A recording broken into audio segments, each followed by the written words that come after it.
पुराने जमाने की बात है। एक गांव में एक लकड़हारा रहता था। उसका नाम मंगतू था। वह बहुत गरीब था और अपनी माँ के साथ रहता था। वह अपनी माँ का इकलौता बेटा था और उनसे बहुत प्यार करता था। वह अपनी माँ की हर बात मानता और उनकी खूब सेवा करता था। उसकी माँ उसे बहुत दुआएं देती थी। मंगतू रोज जंगल से लकड़ियां काट कर लाता और बाजार में बेच देता। उसे वह जो थोड़े बहुत पैसे कमाता, उनसे बड़ी मुश्किल से घर का खर्च चलता था। जब मंगतू की माँ उसकी मेहनत देखती तो उसे दुआ देती, ऐ मेरे अल्लाह, मेरे बेटे की शादी किसी शहजादी से कर दे। मंगतू ये सुनकर हंस पड़ता और कहता, माँ, मैं एक गरीब लकड़हारा हूं और शहजादी तो बादशाह के घर रहती है। मेरी शादी उससे कैसे हो सकती है? उसकी माँ प्यार से कहती, बेटा, अल्लाह बड़ा मेहरबान है, वह चाहे तो सब कुछ हो सकता है। शहजादी भी तो इंसान ही है ना, सब किस्मत का खेल है। मंगतू अपनी माँ की दुआएं सुनकर बहुत खुश होता और पहले से भी ज्यादा मेहनत करता था। एक दिन मंगतू जंगल में लकड़ियां काट रहा था कि उसे दो बहुत बड़े पक्षी नजर आए। वे इतने बड़े थे जैसे शुतुरमुर्ग हों। मंगतू को हैरानी हुई कि वह पक्षियों की बातें सुन और समझ सकता था। वह एक पेड़ के पीछे छिप गया और उनकी बातें सुनने लगा। एक पक्षी ने दूसरे से कहा, दोस्त, मुझे लगता है हम सिंध पहुंच गए हैं। यहां बहुत गर्मी है। दूसरा पक्षी बोला, हाँ, तुम ठीक कहते हो। हम थोड़ी देर आराम करने यहां उतरे हैं, लेकिन यहां बहुत गर्मी है। पहले पक्षी ने कहा, चलो अब हम बाहरिस्तान चलते हैं। वहां का बादशाह बहुत अच्छा है और वहां हमारे कबीले के और भी बहुत से पक्षी रहते हैं। यह सुनकर मंगतू ने सोचा, क्यों ना मैं भी इनके साथ बाहरिस्तान चला जाऊं। वहां खूब पैसे कमाकर अपनी मां की सेवा करूंगा। जब वह पक्षी उड़ने लगे तो मंगतू ने जोर से छलांग लगाई और एक पक्षी की पीठ पर बैठ गया। पक्षियों ने जब एक इंसान को अपनी पीठ पर बैठा देखा तो वे डर कर आसमान में बहुत ऊपर तक उड़ गए। मंगतू ने उनके पंख मजबूती से पकड़ रखे थे।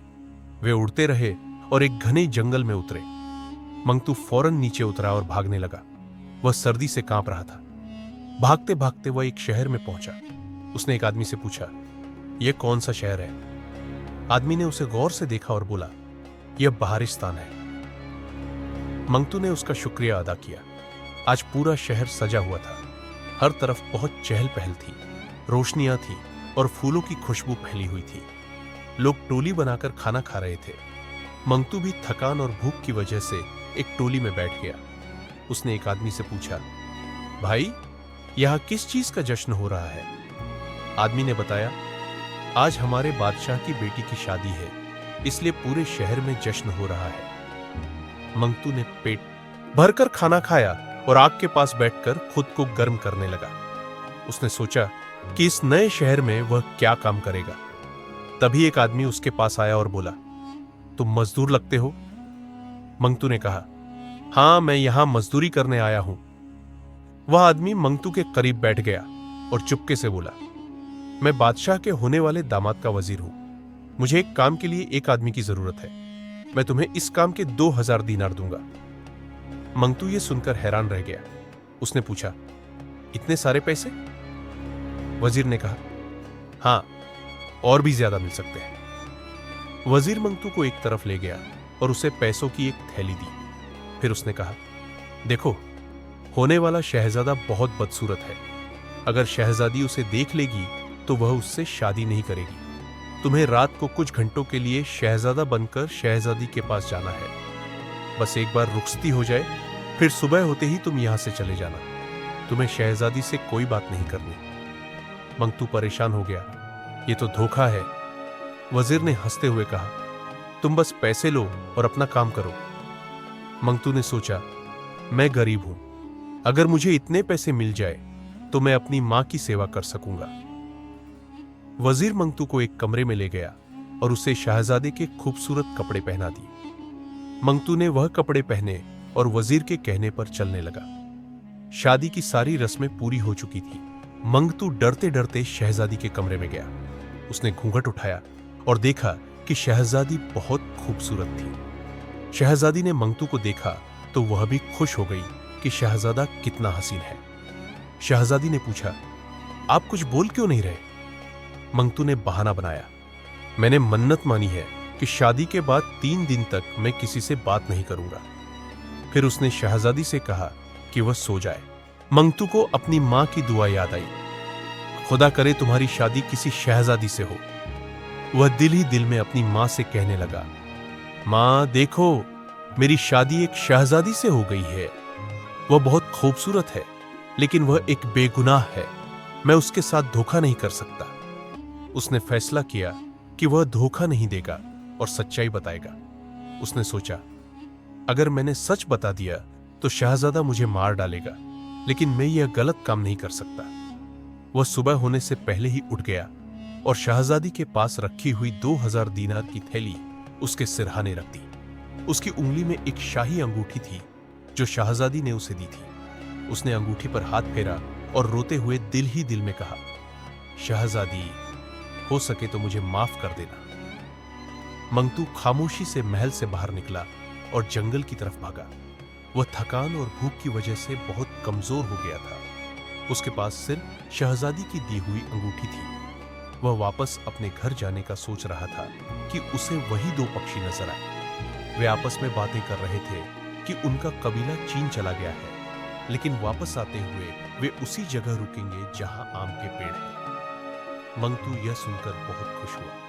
उसने एक लंबी छलांग लगाई और एक पक्षी की पीठ पर बैठ गया। पक्षी फिर डर गए और जल्दी से उड़ गए। वे उड़ते उड़ते उसी जंगल में उतरे जहां से मंगतू उनके साथ आया था। मंगतू ने उनके लिए आम तोड़े और वे मजे से खाने लगे और मंगतू अपने घर की तरफ चला गया। जब उसकी मां ने उसे देखा तो वह बहुत खुश हुई। मंगतू ने उसे सारा किस्सा सुनाया। दूसरी तरफ बादशाह को सारा सच मालूम हो गया।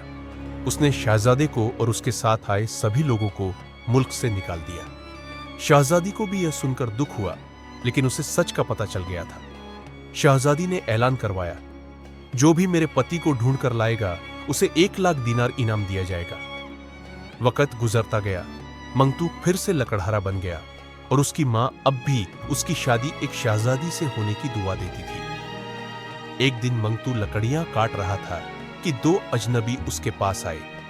उन्होंने मंगतू से कहा, हम बाहरिस्तान से आए हैं। हम उस शख्स को ढूंढ रहे हैं जिसकी शादी शहजादी से हुई थी और वह भाग गया है। अगर हम उसे ढूंढ ले तो हमें 1 लाख दीनार का इनाम मिलेगा। मंगतू पहले तो डरा, फिर उसने उन्हें सारी बात सच सच बता दी और अपनी अंगूठी भी दिखाई। वे दोनों बहुत खुश हुए और मंगतू को उसकी मां के साथ बाहरिस्तान ले गए। बादशाह और शहजादी ने मंगतू का बहुत सम्मान किया। शहजादी की शादी बड़े धूमधाम से मंगतू से हो गई और पूरे शहर में जश्न मनाया गया। वक्त गुजरने के साथ मंगतू लकड़हारा बाहरिस्तान का बादशाह बन गया। उसे यह बादशाहत अपनी मां की दुआओं और सच बोलने की वजह से मिली थी। दोस्तों, अगर आपको यह कहानी पसंद आई हो तो इस वीडियो को लाइक करें और अपने दोस्तों के साथ शेयर करें। साथ ही नीचे कमेंट में हमें बताइए कि आपको इस कहानी में सबसे ज्यादा क्या पसंद आया। और हां, ऐसी ही दिलचस्प कहानियां देखने के लिए हमारे चैनल को सब्सक्राइब करना न भूलें। वीडियो देखने के लिए आपका बहुत बहुत धन्यवाद।